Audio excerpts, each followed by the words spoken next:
Innal hamdalillah nahmaduhu wa nasta'inuhu wa nastaghfiruh wa na'udzu billahi min shururi anfusina wa min sayyiati a'malina may yahdihillahu fala mudilla lahu wa may yudlil fala hadiya lahu asyhadu an la ilaha illallah wa la syarika lahu wa asyhadu anna Muhammadan abduhu wa rasuluh sallallahu alaihi wa ala alihi washabihi wa man tabi'ahum bi ihsan ila yaumiddin amma ba'd.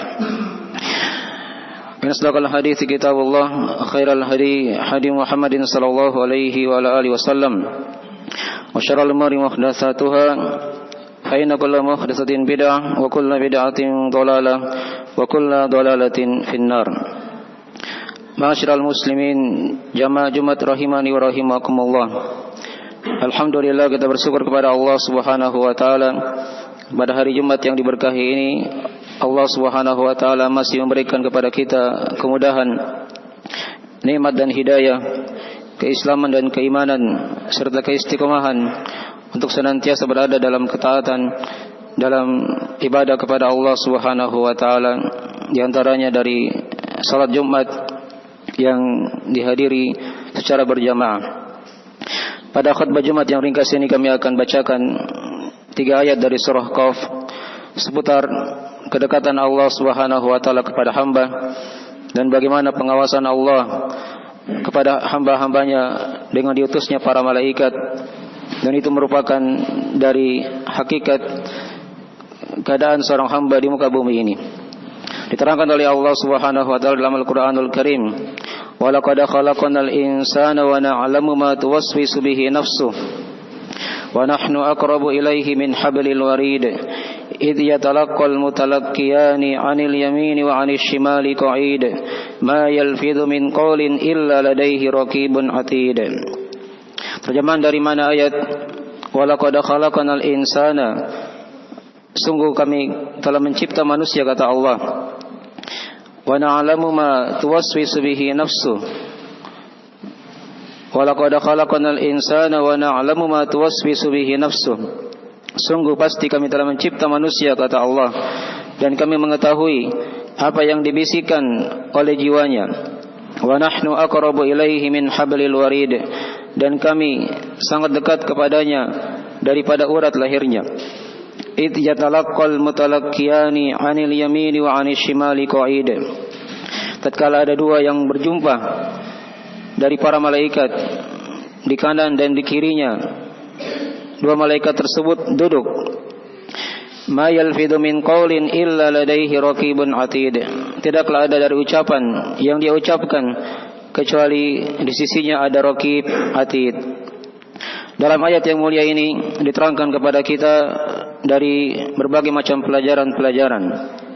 Diterangkan oleh Allah Subhanahu wa taala, "Wa laqad khalaqnal insan", dan sungguh pasti kami telah mencipta manusia. Di sini kata para ulama ada 2 penafsiran. Al-insan itu jenis dari manusia. Seluruh manusia dicipta oleh Allah Subhanahu wa taala. Dan juga ada yang mengatakan al-insan di sini adalah Nabi Adam alaihissalam. Wa na'lamu ma tuwaswisu bihi nafsuhu, dan kami mengetahui apa yang dibisikkan oleh jiwanya. Allah Subhanahu wa taala mengetahui apa yang dibisikkan oleh jiwa manusia itu. Dan yang dikatakan waswas itu merupakan bisikan dari jiwanya, kadang dari perkara yang baik dan kadang dari perkara yang jelek. Seluruhnya ditahu oleh Allah Subhanahu wa taala. Wa nahnu aqrabu ilaihi min hablil warid, dan kami, kata Allah, sangatlah dekat kepadanya daripada urat lahirnya. Perkataan lafaz kami di sini ada 2 penafsiran di kalangan para ulama. Ada yang mengatakan kami kembali kepada Allah Subhanahu wa taala. Allah menggunakan lafaz kami bukan artinya Allah banyak, tapi untuk mengagungkan diri Allah Subhanahu wa taala. Kemudian yang kedua yang mengatakan kami di sini adalah para malaikat. Allah mengutus para malaikatnya untuk menjaga manusia, untuk menjaga hamba-hambanya, mengawasi mereka dari apa yang mereka amalkan di muka bumi ini. Dan ini diterangkan di ayat-ayat yang lainnya oleh Allah Subhanahu wa taala tentang adanya para malaikat yang senantiasa mengawasi kita. Wa nahnu aqrabu ilaihi min hablil warid. Dan kami, kata Allah, lebih dekat kepadanya daripada urat lahirnya. Hablil warid, ada dua penafsiran di kalangan ulama. Ada yang mengatakan dia adalah urat leher yang sampai menyambung ke hati. Dan juga ada yang mengatakan dia merupakan urat yang berada di kanan dan di kiri leher manusia, yang bersambung sampai ke pundaknya. Wa nahnu aqrabu ilaihi min hablil warid idh yatalaqqal mutalaqqiyani 'anil yamini wa 'anil shimali qa'id.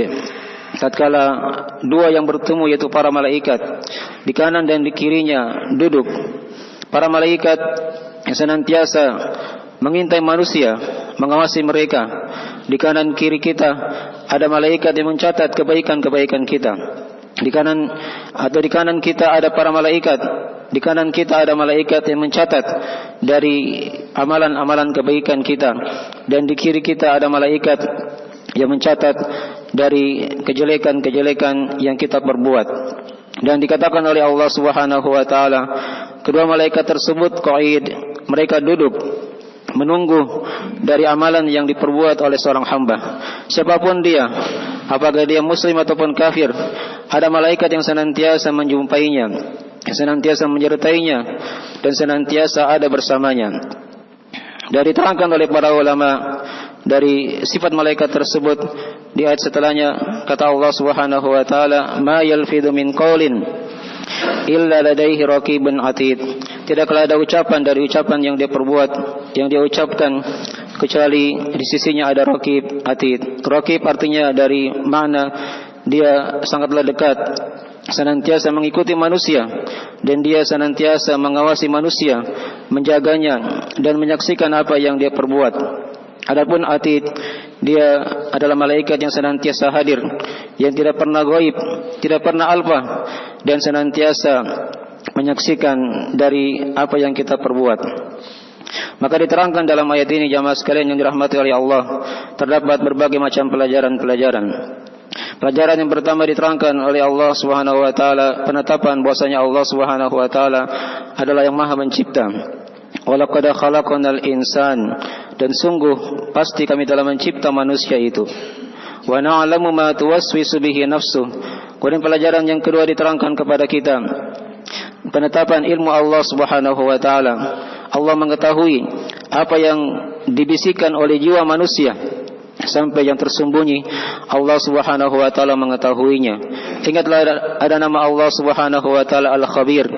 Dialah Allah Subhanahu wa taala Maha mengetahui apa yang berada dalam hati manusia, yang terselip dalam rahasia-rahasia hati mereka, diketahui oleh Allah Subhanahu wa taala. Karena di antara nama Allah adalah nama Al-Khabir, dan nama Al-Alim diterangkan di sini, wa na'lamu ma tuwaswisu bihi nafsu, terpetik padanya dari sifat Allah yang Maha mengetahui, dari nama Al-Alim yang mengetahui hal yang tampak dan mengetahui hal yang tersembunyi dari apa yang diperbuat oleh manusia itu sendiri.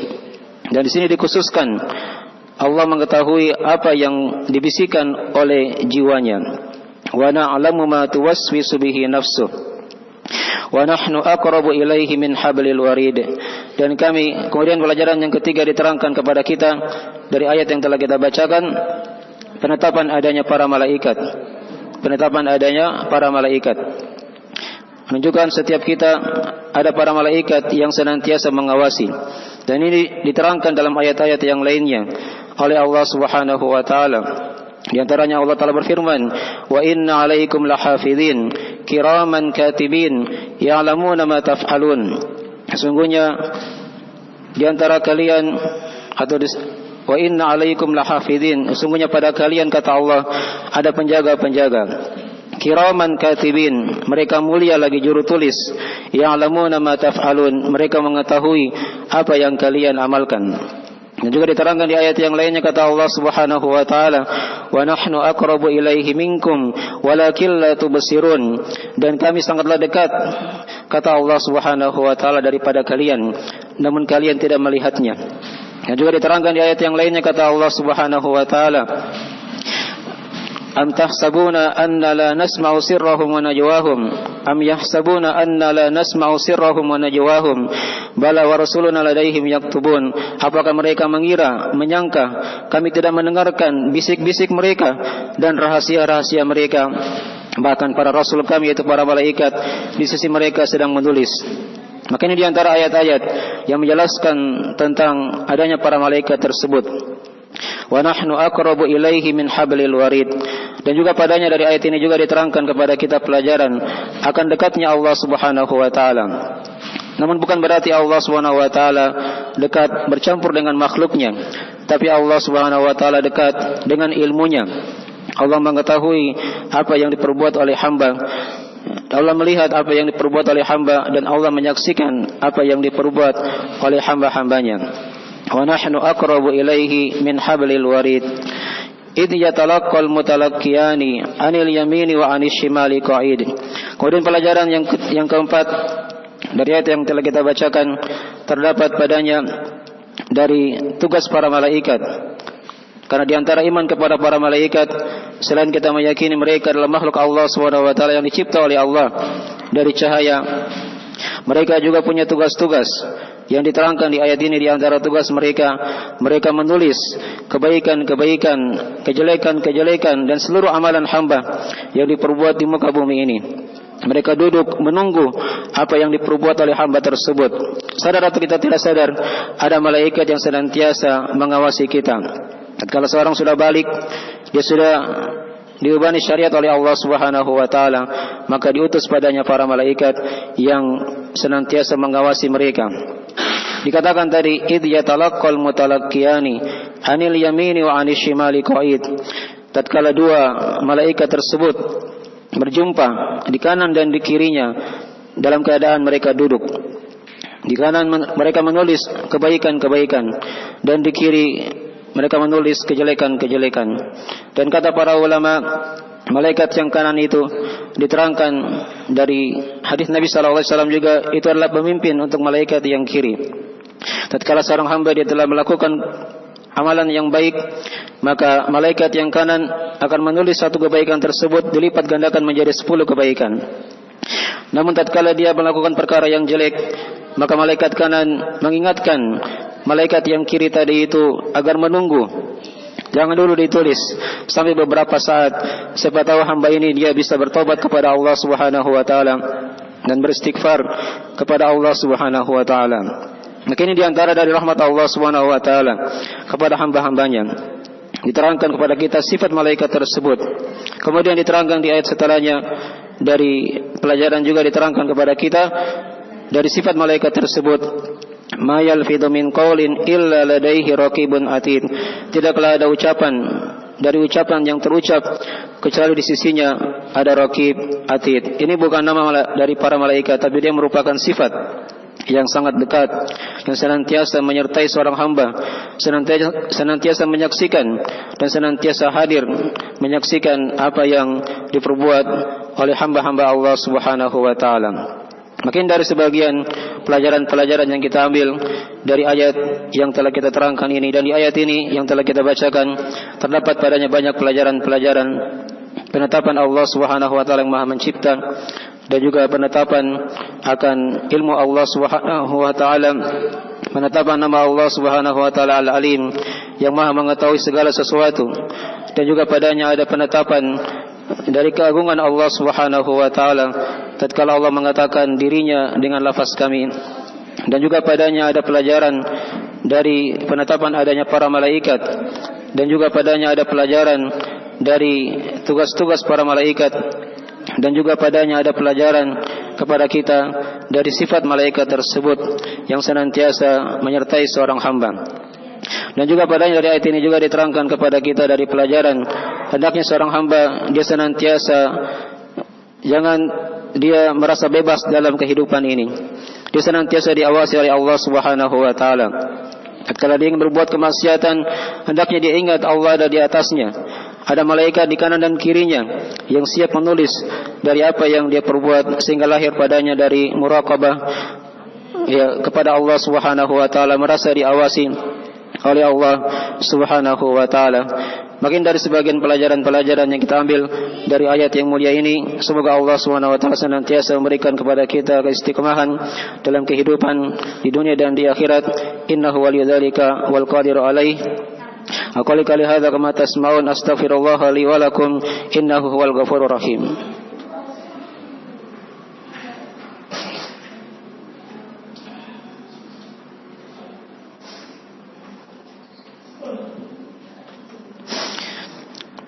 Innal hamdalillah nahmaduhu wa nasta'inuhu wa nastaghfiruhu wa natubu ilaih.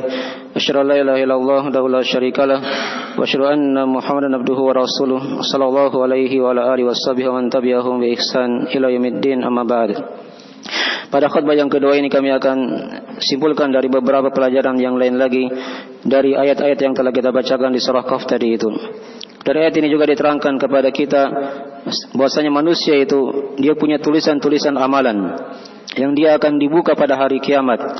Diterangkan dalam ayat-ayat Al-Quranul Karim, kata Allah Subhanahu wa taala, "Iqra' kitabaka kafa bi nafsika al-yawma 'alaika hasiba." Bacalah bukumu ini, bacalah kitab amalanmu ini.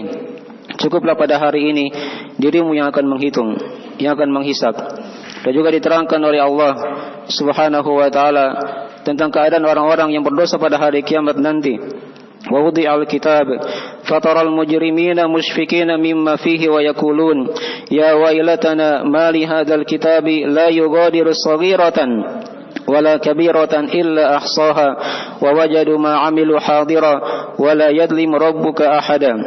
Kata Allah, diletakkanlah Alkitab, maka engkau akan melihat wahai Muhammad orang-orang yang bergelimang dengan dosa. Mereka sangat khawatir, sangat takut, musyfikina mimma fi, pada catatan yang dicatat di buku tersebut, dan mereka berkata, ya wailatana ma li hadzal kitabi la yughadiru saghiratan wala kabiratan illa ahsaha. Buku apa ini? Ma li hadzal kitab la yughadiru saghiratan, dia tidak meninggalkan hal yang kecil ataupun yang besar kecuali ditulis oleh Allah Subhanahu wa taala. Wa wajadu ma 'amilu hadira, dan mereka mendapati apa yang mereka telah perbuat di muka bumi ini hadir pada hari kiamat nanti. Oleh karena itu diterangkan pada hari kiamat ada orang-orang yang diberi bukunya dari arah kanannya. Wa amma man utiya kitabahu biyaminih fasawfa yuhasabu hisaban yasira. Adapun orang-orang yang diberikan buku amalannya dari arah kanannya, maka dia akan dihisab dengan hisab yang mudah. Wa amma man utiya kitabahu wara'a dhahri fasawfa yad'u thubura wa yasla sa'ira. Adapun orang-orang yang diberi bukunya dari arah belakang punggungnya, maka dia akan berteriak dengan teriakan yang sangat besar, yang sangat keras, dan dia akan masuk ke dalam api neraka. Waliyadzubillah. Dan apa yang kita amalkan di muka bumi ini, hendaknya kita senantiasa mengoreksinya. Masih ada waktu untuk bertobat kepada Allah Subhanahu wa taala. Semoga Allah Subhanahu wa taala senantiasa memberikan taufik kepada kita dan hidayah untuk senantiasa beramal amalan yang baik dan bertobat kepada Allah, agar apa yang kita perbuat dari kejelekan-kejelekan dihapuskan oleh Allah Subhanahu wa taala pada hari di dunia ini, di alam barzah, dan di akhirat nanti. Tatkala seorang hamba dia meninggal, maka malaikat yang berjaga tadi itu akan kembali kepada Allah Subhanahu wa taala. Namun dikabarkan oleh Allah Subhanahu wa taala para malaikat di langit sudah penuh, maka mereka akan kembali ke bumi, dan dikatakan bumi juga sudah penuh, dan mereka diperintah oleh Allah Subhanahu wa taala untuk menyertai hamba tersebut sampai ke alam kuburnya. Dan pada hari kiamat nanti ketika seorang hamba dibangkitkan oleh Allah, dua malaikat tadi itu akan menyertai seorang hamba juga, akan menyertainya sebagai saksi-saksi pada hari kiamat nanti dari apa yang dia telah perbuat di muka bumi ini. Semoga Allah Subhanahu wa taala senantiasa memberikan kepada kita keistiqomahan. Innahu waliyudzalika wal qadiru alaih. Dan semoga Allah senantiasa memberikan kepada kita keimanan serta diwafatkan di atas tauhid la ilaha illallah, dan diberikan keistiqomahan di atas sunnah Nabi sallallahu alaihi wasallam di dunia, di alam barzah, dan di akhirat nanti. Inna Allaha wa malaikatahu yusholluna 'alan nabi ya ayyuhalladzina amanu shallu 'alaihi wa sallimu taslima. Allahumma shalli wa sallim ala abdika wa rasulika wa nabiyyika Muhammad wa man sara bi nahjihi minas sahabati wat tabi'ina wal khulafa'ir rasyidin wat tabi'ina wa man tabi'ahum bi ihsan ila yaumiddin. اللهم اغفر لنا ذنوبنا دقها جلها وأولها وآخرها وعلانيتها وسرها يا أرحم الراحمين. اللهم آمنا في أوطاننا وأصلح أئمتنا وولاة أمورنا واجعل هذا البلد بلدا آمنا مطمئنا وسائر بلاد المسلمين. اللهم يا مقلب القلوب ثبت قلوبنا على دينك وطاعتك. اللهم يا مصرف القلوب صرف قلوبنا إلى طاعتك. اللهم لا تزغ قلوبنا بعد إذ هديتنا وهب لنا من لدنك رحمة إنك أنت الوهاب. اللهم أرنا الحق حقا وارزقنا اتباعه وأرنا الباطل باطلا وارزقنا اجتنابه. ربنا آتنا في الدنيا حسنة وفي الآخرة حسنة وقنا عذاب النار. سبحان ربك رب العزة عما يصفون وسلام على المرسلين والحمد لله رب العالمين. وأقم الصلاة.